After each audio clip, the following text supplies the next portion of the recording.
थोड़ा आगे बढ़े तो मर्यादा पुरुषोत्तम आए। हम उनको कहते हैं ये थे पूर्ण रूप से विकसित, हर तरीके से दूसरे ग्रहों से वहां पे एज अ मेंटर लोग आते हैं पढ़ाने के लिए, वहां पे शिक्षाएं दी जाती है। सूर्य सिद्धांत ज्ञानगंज में कैसे जाए इसके बारे में जो परमानंद योगानंद ने जो जो इससे कनेक्टेड ही है, कोई अलग नहीं है। हाँ, लोग ने अपने आप को महान बताने के लिए, अपने धर्म को महान बताने के लिए उसको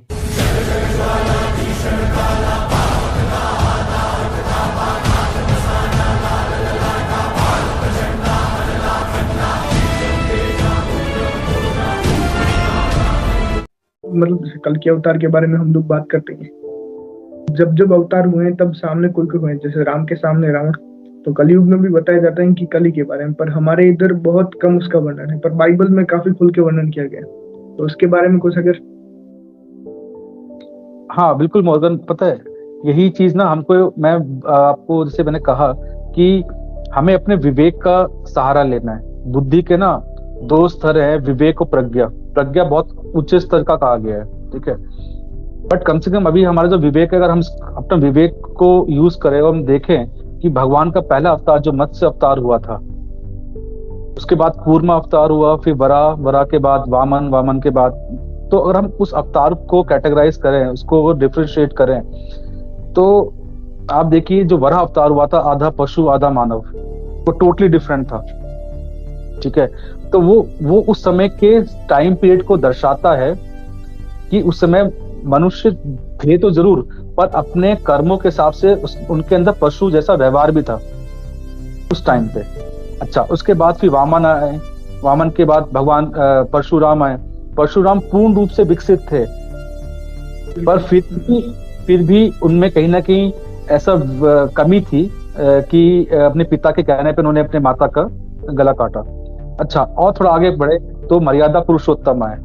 हम उनको कहते हैं ये थे पूर्ण रूप से विकसित, हर तरीके से मनुष्य के एक ना पूर्ण रूप से उदाहरण जो उन्होंने प्रस्तुत किया, अपने परिवार को लेके, अपने भाई को लेके, अपने पत्नी को लेके, समाज को, अपने प्रजा को लेके जो श्री राम ने उदाहरण प्रस्तुत किया, वो तो अकल्पनीय है, उनका तो हम नहीं कह सकते। फिर भगवान कृष्ण आए जो पूर्ण रूप से प्रेम अवतार थे। प्रेम अवतार के रूप में उन्होंने लिया और धर्म की स्थापना के लिए उन्होंने कई चीजें का बारे में, श्रीमद् भगवत गीता उन्होंने हम सबके सामने रखी। फिर उसके टोटली आप देखिए अपोजिट, कहाँ मर्यादा पुरुषोत्तम और कहाँ लीलाधर श्री कृष्ण, ये अवतार टोटली डिफरेंट है। और भगवान कृष्ण के बाद भगवान बुद्ध आए, टोटली डिफरेंट।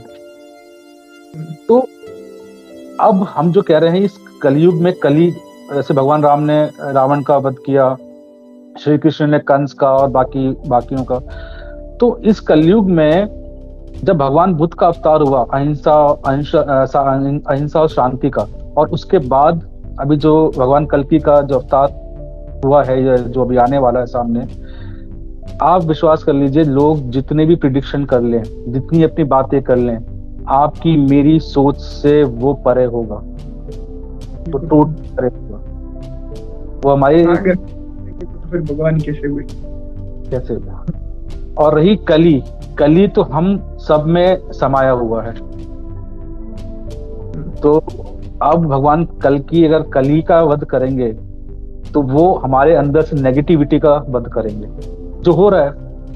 नेगेटिव लोग, आज जो लोग में ये संचार हुआ है, ये पॉजिटिविटी का संचार हुआ है, लोग उसको समझ रहे हैं और अपने ध्यान में, साधना में लगे हुए हैं। ये क्या है? ये कली का वध ही तो हो रहा है, ये क्या, ठीक है। तो वो अपने 64 कला, भगवान श्री कृष्ण 16 कला के थे और ये 64 कला में आएंगे। तो हम इमेजिन नहीं कर सकते मॉर्गन जी, हम इमेजिन नहीं कर सकते। लोग भले कुछ भी इमेजिन करें कि कुछ बोलते हैं वो ऐसे आएंगे तो कुछ वैसे आएंगे, सबका अपना अपना एक थ्योरी है। मैं उनकी थ्योरी को गलत और सही पे नहीं जाता। मैं सिर्फ इतना ही कहूंगा कि वो हमारी सोच से टोटली डिफरेंट होंगे। और साथ ही साथ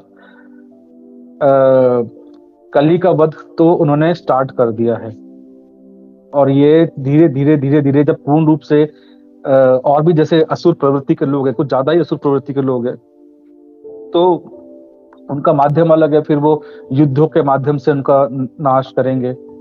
आप देखिए ना, महाभारत युद्ध में उन्होंने युद्ध कहाँ लड़ा था, वो तो सारथी थे। तो आज भी जब वो आएंगे तो वो भी अपने भक्तों के द्वारा या अपने और सैनिकों के द्वारा, जो उनकी सेना होगी उनके द्वारा वो करेंगे। उनको क्या है, वो चाहते तो वो तो बैकुंठ लोक में, सब बैकुंठ में बैठ के सारा कार्य कर सकते थे, उनको आने की जरूरत ही नहीं थी। पर उन्होंने जो प्रॉमिस किया है कि मैं धर्म की स्थापना के लिए आऊंगा, तो वो अपना प्रॉमिस तो पॉसिबल ही नहीं है कि वो तोड़े।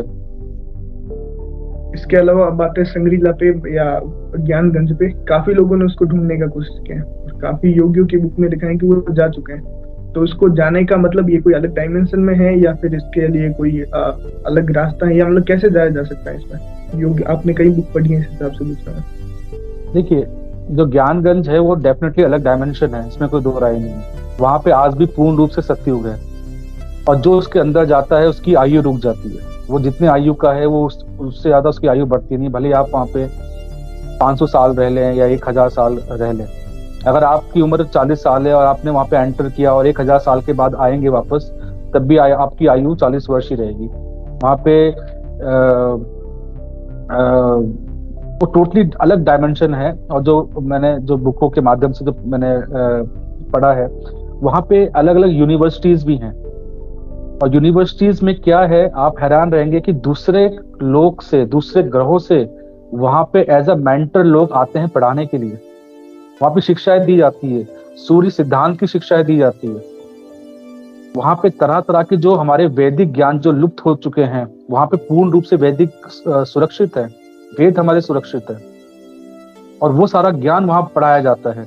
उसी यूनिवर्सिटी से निकल के स्वामी विशुद्धानंद जी आए, और ज्ञानगंज में कैसे जाए इसके बारे में जो परमानंद योगानंद ने जो इस चीज के बारे में बताया है, वो पूर्ण रूप से आध्यात्मिक ऊर्जा या जो गुरु है, गुरु के माध्यम से, गुरु की कृपा से, उनकी बताई हुई साधना से हम वहां पहुंच सकते हैं, और उनसे हम संपर्क करके। अब यहाँ पे प्रश्न आता है कि संपर्क कैसे करें। तो संपर्क करने का बहुत अच्छा माध्यम बताया गया है कि ब्रह्म मुहूर्त में आप उठें और आप जब ध्यान करें, ध्यान करने के साथ अपनी ऊर्जा को, अपने ध्यान को महाअवतार बाबा जी या और जो योगी हैं उनसे कनेक्ट करें। देखिए, जब तक पात्रता नहीं होगी तब तक कुछ भी संभव नहीं है। हम अपने आप को योग्य तो बनाए कि हम उस जगह जा सकें। ठीक है, छोटा सा एग्जांपल लेता हूं कि अभी शादी का सीजन चल रहा है। अब शादी के लिए भाई हमको जाना है कहीं, तो हम ऑफिशियल कपड़े पहन के तो नहीं जाएंगे ना, या मतलब जाने से पहले हम अपने आप को तैयार करेंगे, फिर हम उस योग्य बनेंगे कि हाँ हम अपने विवाह में, मैं इस विवाह की बात नहीं कर रहा, मैं एक पर्टिकुलर किसी फंक्शन की बात कर रहा हूँ। कहीं जैसे यज्ञ हो रहा है तो यज्ञ में भाई पैंट, ये टी शर्ट और जीन्स पहन के नहीं जाया जा सकता, तो कपड़े हमें उसके अनुरूप धारण करने पड़ते हैं।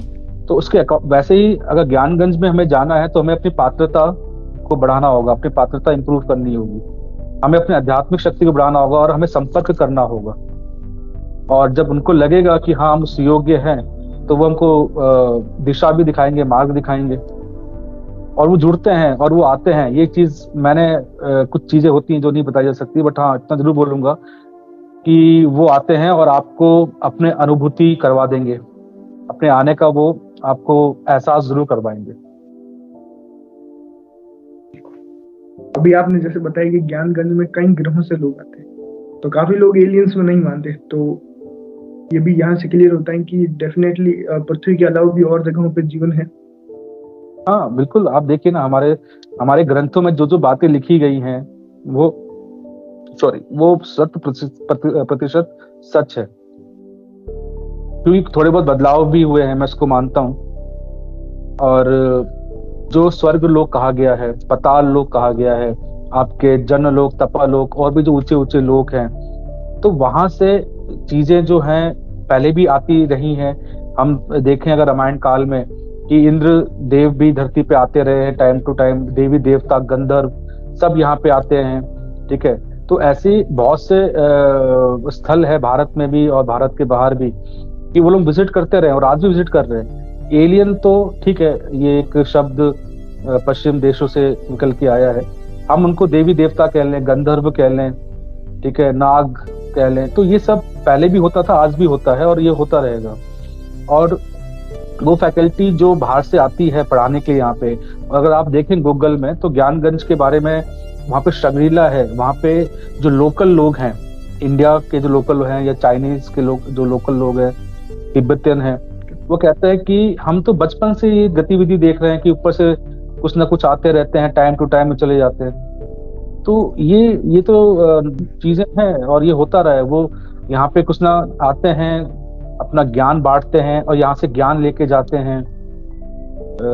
ये सब चीजें हमारे इसमें मेंशन है। और आप देखिए जो पिरामिड में, मैं देख रहा था पिरामिड में कुछ एक ऐसी चित्रकारी की गई है जिसका जो धड़ है वो पक्षी जैसा है और नीचे मनुष्य पुरुष जैसा है, और वो कुछ ना कुछ ज्ञान की किताब दे रहे हैं। तो अगर हम देखें अपने विष्णु महापुराण में गरुड़ जी भी पक्षी हैं, रूप है, तो वो भी टाइम टू टाइम आते रहे। तो चीजें सब इंटरकनेक्टेड ही हैं, कोई अलग नहीं है।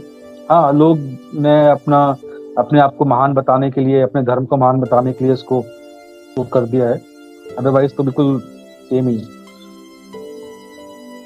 तो आपका बहुत बहुत शुक्रिया, आज काफी चीजें जानने को मिली। तो जितने भी आप लोग देख रहे हैं, डिस्क्रिप्शन में इनके चैनल का लिंक है, आप वहां पर भी जाके इनकी बातें सुन सके, इनको सब्सक्राइब कर सकते हैं।